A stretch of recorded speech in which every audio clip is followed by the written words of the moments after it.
Do you know how long your kids can stay on your health insurance policy? Hey, well, that's what we're talking about today, so stick around.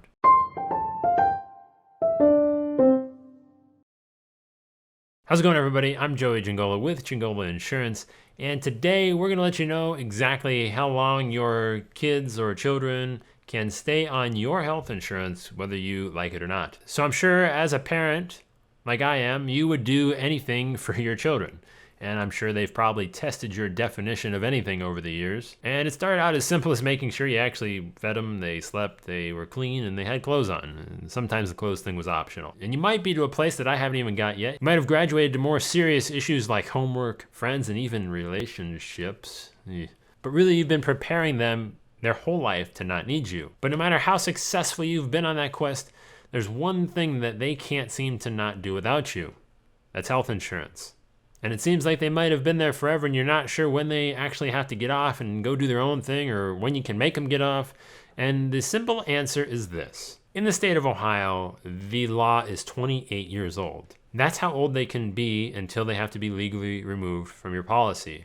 Now, you might hear some people tell you that 26 is the age. That's the federal law. 26 is the federal age limit. And again, the fancy insurance word for this is dependent age limit.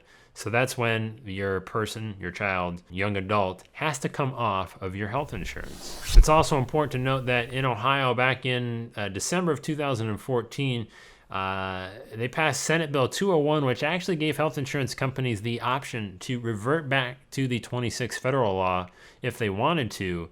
However, most companies, actually none, have done that so far, mainly because, and this was released as a statement from Aetna a couple weeks ago, it doesn't really do anything for them. I mean, one, they're going to be able to have less people on their policies, which they don't want, meaning they're going to have less money. They're not going to save you any money by having these kids come off of the plan. And the actual cost of the plans themselves are not going to get any cheaper with them doing that. From an insurance company standpoint, there's no reason for them to drop it back to 26. Now, the question that you have to ask yourself is does it make sense for my kid to still stay on my policy and for me to keep paying for it?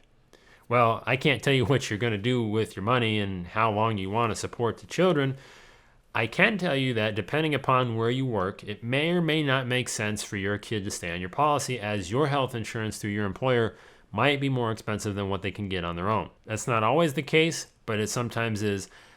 I guess the biggest lesson that I want you to take away from this video is don't assume that just because they can stay on there that they should.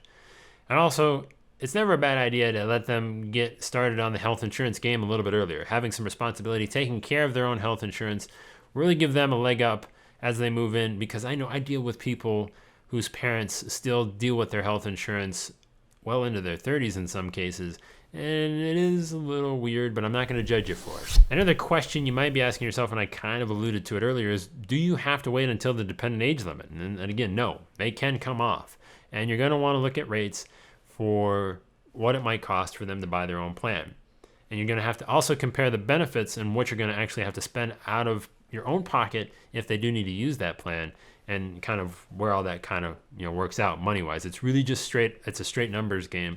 I know a lot of people like to tie personal feelings to health insurance, whether it's good or bad, but it's really just a straight numbers game. If the math is right and it makes sense, go for it. If it isn't, then don't worry about it. Of course, there is always that element of risk involved, and depending upon which benefits you pick, so you will have to kind of shoulder that burden if or when it comes. But again, the bottom line here in all of this is that I just want you to be aware that they can stay on until they're 28 years old in the state of Ohio.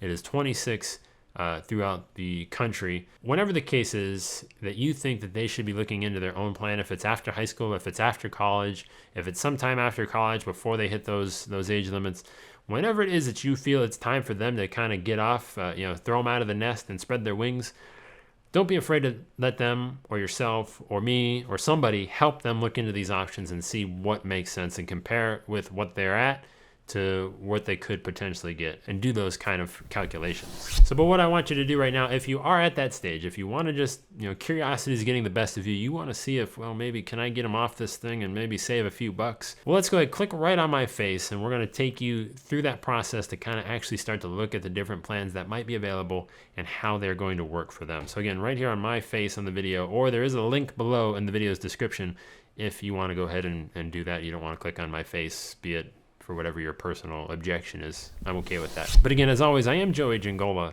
I want to thank you for taking the time to watch this video. I do greatly appreciate it. I'll catch you guys on the next one. Take it easy, everybody.